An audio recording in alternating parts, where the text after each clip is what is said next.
तर आज गेलो आम्ही आंबेडकर भवनमध्ये.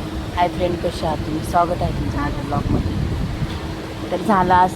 खरं तर आम्ही बाळासाठीच अगोदरच्या दिवशी गेलो, कारण तिथे डीजे वगैरे असतात. म्हणजे आम्ही दरवेळची 14 एप्रिल जे आहे ते आम्ही पिंपरी चिंचवडमध्ये सेलिब्रेट करतो, पण यावेळेस बाळामुळे आम्हाला पॉसिबल नाही झालं. तर तिथे एक काका होते, ते बोलले की सर्वात छोटा वाचक म्हणून आम्ही एक बाळासाठी एक छोटंसं पुस्तक देणार आहोत. तर तुमच्या बाळासोबत फोटो काढलेला चालेल का? मग ताई बोलली हां चालेल. तर मग त्यांनी बाळासोबत फोटो वगैरे काढलेत आणि छोटा वाचक म्हणून एक पुस्तक दिलं बाळाला. त्यानंतर मग तिथे भंतेजी वगैरे होते. मग बाळाला भंतेजींनी आशीर्वाद वगैरे दिला. त्यानंतर मग आम्ही तिथे दर्शन वगैरे घेतलं डॉक्टर बाबासाहेब आंबेडकरचं रमाबाईचं. मग त्याच्यानंतर मग तिथे जेवण वगैरे होतं. आणि आरू इथे खूप रडत होता म्हणजे गरमीमुळे त्याला खूप त्रास होत होता गरमीमुळे.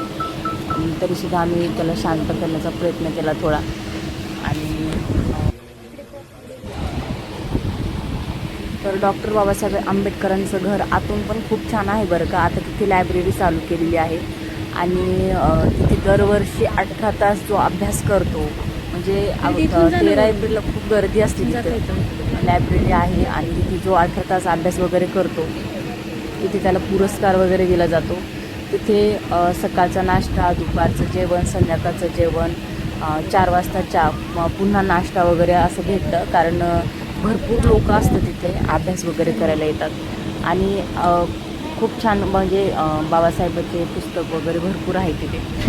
तर 13 एप्रिलला भरपूर लोक येतात तिथे वाचन वगैरे करायला. कारण तिथे 18 तास अभ्यास जो करेल ना त्याला एक पुरस्कार वगैरे दिला जातो आणि त्याचा सन्मान वगैरे.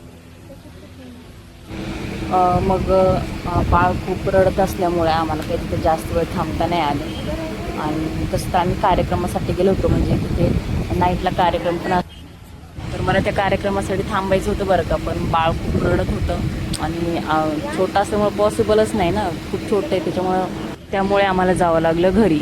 तर तिथेच आम्ही जेवण वगैरे केलं आणि जेवण झाल्याच्या नंतर मग पप्पाला बोलून वगैरे घेतलं. मग आम्ही तिघीजणी घरी निघालो. येताना आईस्क्रीम वगैरे खाल्ली. आणि याच्यासाठी एवढंच. भेटूया नेक्स्ट व्हिडिओमध्ये. थँक्यू.